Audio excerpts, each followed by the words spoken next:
Well, hello everybody. Welcome back to G-Bear's Off-Grid Ways, a homestead in the desert. And this is Friday the 13th, part 2. No, not the movie. The video for the homestead. Anyway, here's the rain gauge, and it's just about 1 3/4 of an inch. Now remember, we already had a 1/2 inch from that first storm. So we got 1 3/4 inches out of this storm. That's a pretty hefty amount. All right, I did transfer water down, and as you can see, like I figured, it was about half of the containers. But I did some calculations here, and what I found out was, if you look right here, this is 1,000 liters right to that line. Okay, now I don't fill it to that line, I fill it all the way to the top. So that distance right there is the same as that distance right there. And that's 100 liters. So there's actually 1,100 liters per tank when they're filled all the way to the top. So that 1,100 liters converted to gallons would be 290 gallons. Okay, not 250, but 290 gallons. So this one had 290, that one had 290. So that's 580 gallons between the two, not 500. I was miscalculating by 80 gallons. I got that straightened out. So I marked it here. This is where it's at right now from the water I transferred out of this thing to down to the garden house for today. So I'm at 650 liters.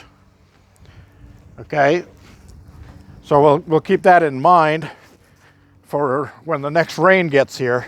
Now it looks like it's going to miss me. It looks like it all moved around and went over there.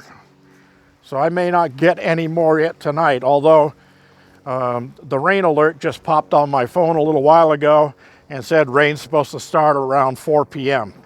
Well, we'll see. All right. Well, my solar panels are nice and clean. They got all shined up from the rain. We're going to come over here, and that's what you call a butt head right there. And you can see my tanks down here are all full. So everything down here is full of water now. That white barrel's full, that blue barrel's full, those 3 barrels are full. Oh, I got to put a cover back on. Nope, I got it on. Good. So I made sure I filled these 3 also. And that one there is, it looks like it's low, but it's topped off on that end. And if I pull the cap, the water is right at the cap. So it's as full as it can go. So there's 290 gallons there and 580 gallons there. Then there's 60 gallons in that one, 60 gallons in that one, and 60 gallons in those 3. So I got a lot of water down here. And since I'm down here, I guess I may as well just take a walk through the garden house and show you my spinach is real happy coming up here. And so is my celery. So celery, of course, likes cool weather and lots of water. The watermelon is still popping up. I had to move the corn over because it was right underneath that cross member up there, that 2x4, and the water was running off that 2x4, and it was undermining a couple of the units. So that's with the darker soil in there. It was washing the soil right out of them. So I had to recover the seeds that are in there. The corn seeds are swollen up, almost look like grapes. Anyway, this pear tree, yeah, got some nice greenery starting to pop out on it here. And of course, my little sucker down there is doing pretty good, so that's going to get grafted onto the other pear tree.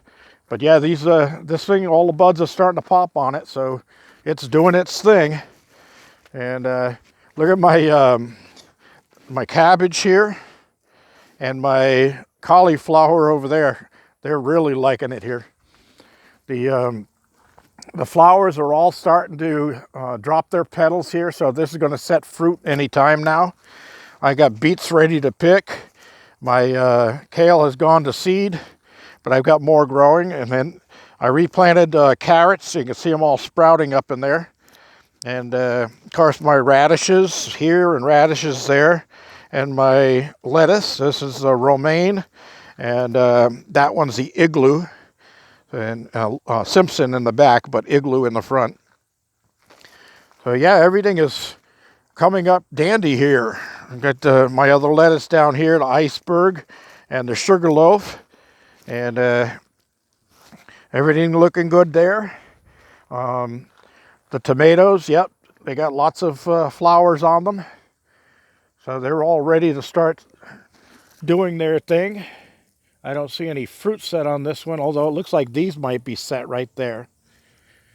And on this one, you can see this is the Roma, and there's fruit set on the Roma. The grapevine has taken a break from growing because of the temperatures aren't really ideal yet for growing the grapevine. I might move that one back indoors for a little while longer. You see the leaves are starting to take a little bit of a wilting. That's because it's a little too cold and it's fooling it to think it's supposed to be dormant, and it's growing. The same thing with these here. This is the same thing as that, but you can see this one just has buds just starting to pop out on it, and it's not really ready to grow. So that one over there is a green seedless, and that one's got a bud at every knuckle all the way up to the top. But it'll be another, I say 2 weeks to 3 weeks before these grapevines are actually supposed to be starting to produce. Yeah, this one's got fruit set right here and right there, and it's got more flowers on it than any of the others. This is a bush, I think. Let me see. Yeah, this is called a better bush. There it is right there, better bush. So this is a small bush, and it's a determinate. So that one doesn't get pruned. It just grows as it is, produces as much fruit as it can, and then it just dies off, and that's the end of it. That's a determinate, same thing. That one's indeterminate. So that one over there, I could actually break a branch off of it and stick it in the ground and get another one to grow out of it. That one down there is a burpee jumbo. That's supposed to grow a big 2-pound tomato. So we'll see. All right, everything is looking good over here with just as green as can be. And again, there's nothing really, no sprouts on this thing at all. So I think it really needs to be fertilized with another type of pear tree. So we might have to get some of that going here. All my trees are looking good. My herb garden here is looking good. Rosemary's doing fine. And Rosemary's baby right beside her. And parsley and oregano. And this is a volunteer. It looks like carrot, but I'm not sure. I'm gonna have to wait till it gets a little bit bigger. I'll pull it up and see what it is. That one's just a volunteer that's popped up there. But down inside of here, it's growing a nice, healthy little tassel type leaf. So we'll see. That's a peppermint, and I was growing that because it's because of the rat thing, but didn't seem to do anything. So we'll see. Shishito peppers down there. I got more here. That's the original shishito pepper tag that came with the one plant. I bought one plant in a container last year, and I got loads of loads of peppers on it. So I saved the seeds, and I'm growing the seeds for this year. So I'm going to give some of those to Chris and Aurora as kind of a thank you for the ones that they gave me. And look at the flowers popping out on the sweet peas here. Gonna have some of those. And there are buds on the grapevine here. You see there's two on that knuckle right there. There's one right here on the back of this knuckle, and there's one right there. So there is life in this thing. There's one right there behind this one. There is life in that, and that one I think might take off. That one I'm not sure of. I'm not really seeing, well, yeah, that might be one right there. And there might be one there. So it might take, but if not, it'll go back to Home Depot. All right. I got my other blueberry bushes inside the cabin because it has blueberries set on it, and it's a little cool yet for the blueberries, so I didn't want to lose them, so I put it inside on the table. But yeah, everything's looking dandy here. Again, this one I think is plum, and the the petals are falling off, so they should set fruit. All right, it looks like these branches I broke off and stuck in the ground might be taking too, because they're not dying off at all. They're staying in color. They got little buds popping out of them, so we'll see. That corn's sad. It was just a mixed match of old seeds. I don't think I'm going to get anything out of it, but the greens and whatever small ears that come on there would be good chicken feed anyway. All right, these are the 4 large cherry reds that are grown up. Now, one of them looks like it might not make it, but the other 3 are still doing fine. These are early girls over here. That's the one that really got, no, that's the one that really got damaged. Came back with a vengeance, but this one doesn't look too healthy. So I might have to hit that with a little go juice and see what happens. I'm going to go over to my friend's house and clip off one of the branches off of his tangelo tree, because it's budding right now. It's got flowers all over it, and I'm going to graft it onto this one. This is mandarin tangerine, and I'm going to put the tangelos on it and see if I can get them both growing on the same one. But also, he has blood orange trees in his yard, and the blood orange is full of free radicals, and it's really good for like an anti-cancer, anti-inflammatory herbal remedy. So blood oranges come from Europe, if I'm not mistaken. But yeah, I'd like to get some of those growing here too, because you never know, right? We'll see how this apple does. It doesn't, it's still got flexibility in it. It's not dried and cracking, so it may take. We'll see. That's about it, everybody. Look at that cluster of pears that's going to come out there. This is a young tree. If each one of those sets of fruit, I'll have to thin it out because it won't support that much fruit, and it'll just take away from the rest of the tree. All right, well, that covers the tour of the garden house, and I'm going to take one more quick walk out to the pond, because we haven't gotten any more rain yet today. But I did take a walk out there, and I stuck a tree branch in the ground at the shoreline to see how much water actually soaks into the ground, because there is a lot of clay in this soil out here, and the clay washes down the stream and mixes with the water, so that when the water comes into the pond, it comes in pretty cloudy and kind of a dirty brown tan color. And then after it sits and calms down and there's no movement, that clay will settle out onto the bottom of the pond. And when that stuff gets a few layers thick, it could be 4 or 5 inches thick. As long as it stays moist, it'll hold water.